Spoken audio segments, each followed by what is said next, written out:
Welcome to the Broadband interview, hosted by DJ Intranet.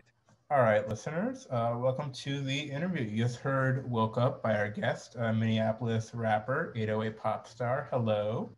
Hello, Uh, hello. How's it going? it's going great. As we're recording this, it's pretty chilly throughout most of the country. How is it up in Minneapolis?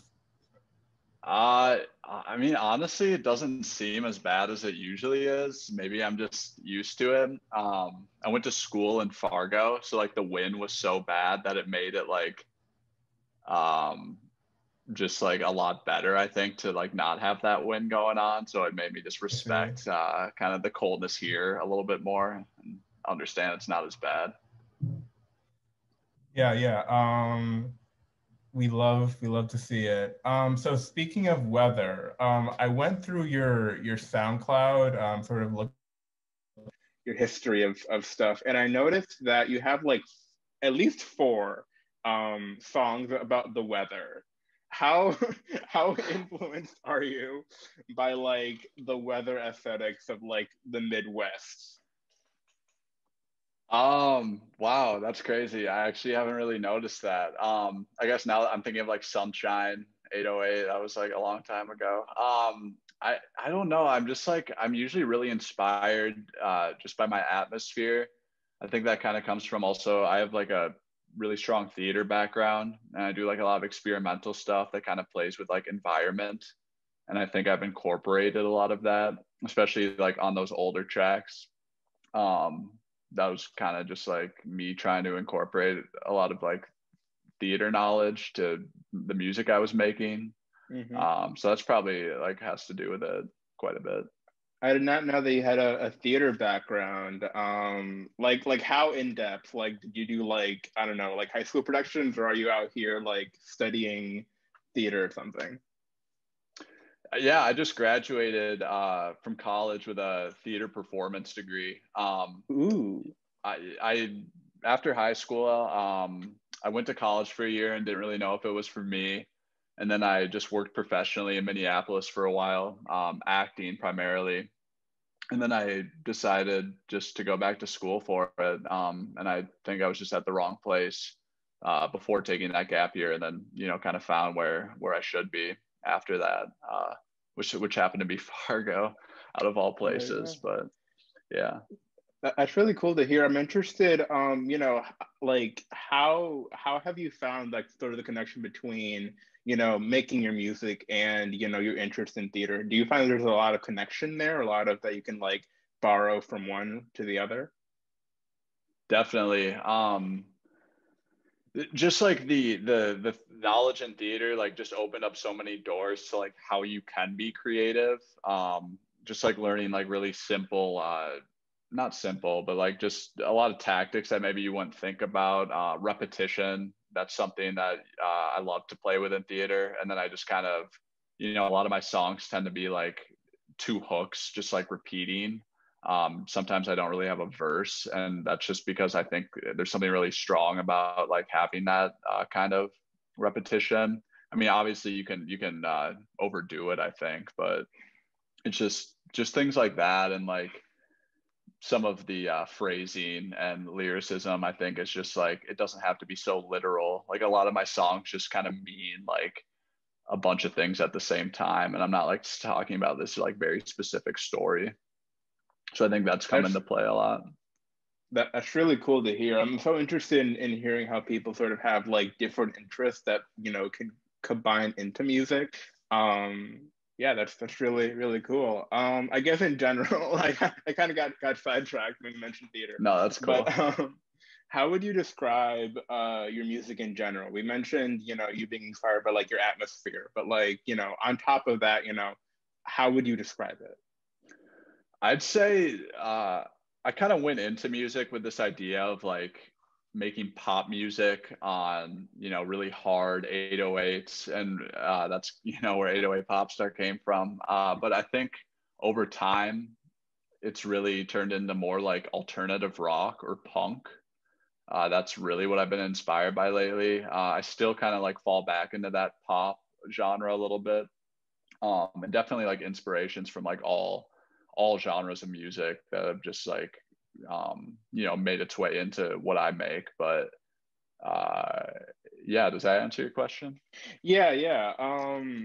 You mentioned sort of a transition, or you sort of changing your style a little bit. Why do you think, like, was there musical influences? Was there like, like, what pushed you towards going towards more like a pop punk, I guess, direction instead of, yes, like pop focused?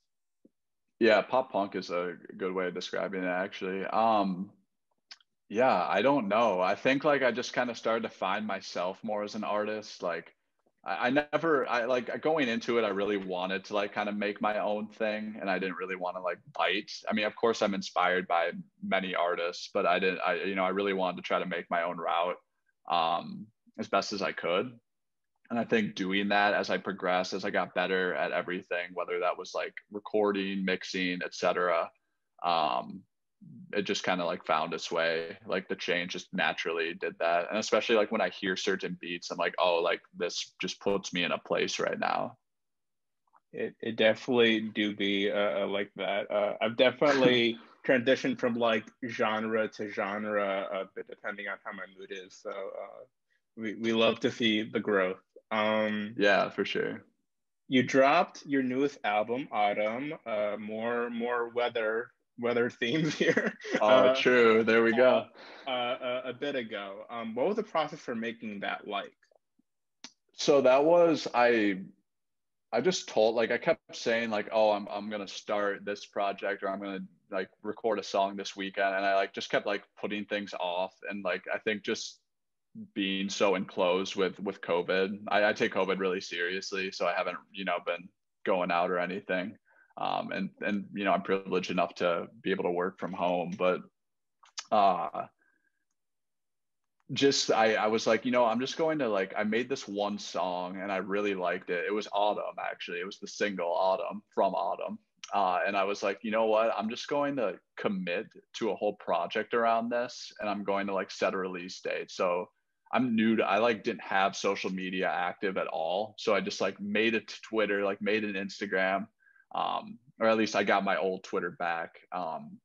I was like, I'm doing this. It's going to drop on November 22nd. I had no music ready for it except for that one song. And I was like, We love yeah, the like chaotic energy.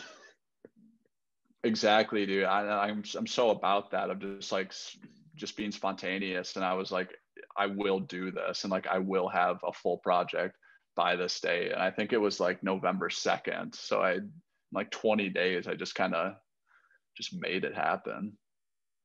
That is amazing to hear, because I feel like, artist to artist, like I have tried so many times to be like, I'm gonna make this project by this day, and then like after like the first like maybe two songs, I'm like, okay, I'm done with this. Like I'm tired.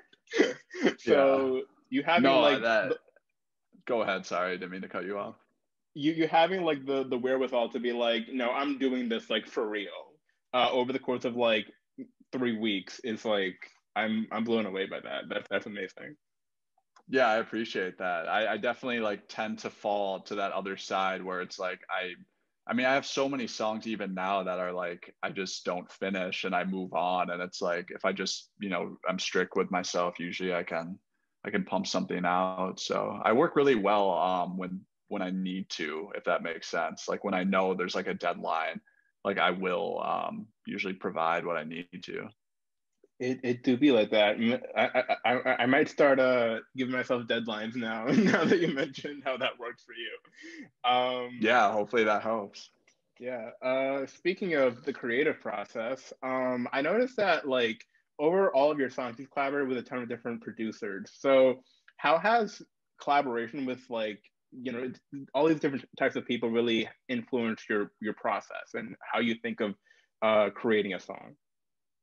Yeah, honestly, like just tonality. Like I just hear something, and if I'm inspired, like something will come from it. I don't know any of the people I work with personally. I usually just find like free beats, and I'm you know, it's hard to make music, you know, bring in an income. So it's nice to just be able to find people who are willing to also understand that and kind of make music with that.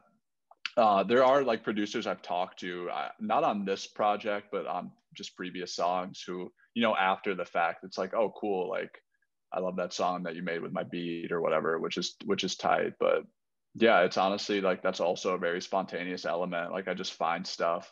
Erlax is on there a lot and he's just like crazy. Like all of his beats on YouTube were just, I was it brought back something. Like it was new. It was just like a flavor that was like new, but it like still brought back some nostalgia of like early 2000s like rock I was listening to, and I was like, yeah, like this is definitely a direction I want to go. We love the power of the internet, bringing people together for creative stuff. Yeah. Definitely. And then thinking back towards all the songs that you've made so far, what song would you say you're the most proud of and why? Oh, in total, I think flossing, and that's kind of a cop out for the clout a little bit. Like I really I appreciate the music that doesn't have numbers, but like when that really took off, at least for the kind of numbers I get, that was just really exciting that like that many people, even that, you know, didn't necessarily know me or listen to my music, were like bumping that one song. And that was like honestly a throwaway song. I remember like dropping that on SoundCloud just because I was like, that was at a time where I was just like, you know, make a song, release it, make a song, release it. And now, you know, of course I'm much more, you know, I care a lot more and I'm a lot more precise. But yeah, I just like put that out there and I got a repost from someone in LA, and that would just like, that made it like send, and it still gets like 50 plays a day, like 100 plays sometimes. And you know, I don't promote it, so it's tight. It really do be like that. Like right now, like one track that like I made as like kind of a throwaway, like it's getting numbers, and I'm like, where does this come from? Like Yeah. it's always a song that like I feel like you least expect like suddenly gets clout. I'm like, okay, I guess. Yeah, I'm sort of trying to find that balance of like, am I being too critical because it's my work, or is this actually something that needs more? Because I mean, you're never going to be done. Like you can always keep working on a song, but it's like eventually you just have to be done with it. And that's like any art form, you know, you're never done really. Right. I guess to sort of bounce off what you just said there, like what song like either took you the longest or that like looking back you would want to maybe work more on if you had the chance? Wow. That's a really good question.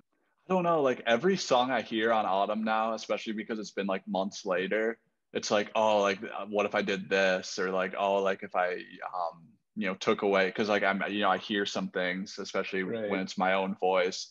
Um, I don't know what really took the longest. I think like I was always like working on all the songs at the same time. So I think in a way, like they all kind of like equally took the longest. I mean, there were some where I was like, this will definitely make the project, but it still, you know, took time to make it work like as I wanted it to. And that was the first time I really like understood mastering. Like none of my songs before that are mastered at all. Like I just mixed them and released them. And then I, you know, I did a bunch of like YouTube tutorials and like figured out mastering. And it was really cool to like put that element together, because I really like think the album, EP, whatever you want to call it, really kind of sounds like it should be together when you listen to all the songs. It doesn't sound like it's just a bunch of things thrown together, in my opinion. It's definitely like you become a next level artist once you discover that mastering is like a thing. Because when you start out, Yeah, it's like, whoa. exactly. Like I thought when people were talking about mixing and mastering, they were just saying like two words for the same thing. And I just, I really like, it's so garage band-esque. Like I really figure shit out all the time. And like, I think people think you have to know a ton to like make music, but I mean, clearly you don't really. That segues nicely into another question, actually. So, considering that you started making music 4 years ago, I'm assuming you've learned a lot. You already mentioned learning a lot about, mastering. So what are the biggest lessons that you would give, like, you starting out? Like, what would you tell young 808 and be like, hey, just to let you know. Young 808, that should be my nickname. I would say just don't ever like stop releasing. I think there were too many times where I was like, I'm gonna like focus on other things. And that's like also how my mind works. Like there's a million different things I want to get involved with, especially like working with theater. It's like I'll find like something specific within theater that I really want to put all my effort into. And then like other things kind of take a back seat. But especially in like the era where like SoundCloud was huge, when like Sesh Hollow Water Boys like were coming out, like all like the kind of like the underground big artists. Like I should have taken way better advantage of that time, I think, because I think SoundCloud in a way has like fallen off a little bit, where like you could get someone to repost your song and that would give you like hundreds of followers and like plays. And now it's like everyone knows that that's kind of the scheme that happens. It's like you can pay people for reposts and like no one takes the time to like care about it anymore. And like that was such like a crazy time for music, because you could just get an endorsement from anyone for like either free or really cheap. I mean, it just was all about networking. And now it's like Spotify and like streams on other websites. And I just wish I would have been a little more focused, especially when SoundCloud was bigger. Interesting note there. Yeah, that's it definitely is interesting to think about how much the industry has like changed, even in just like 4 years.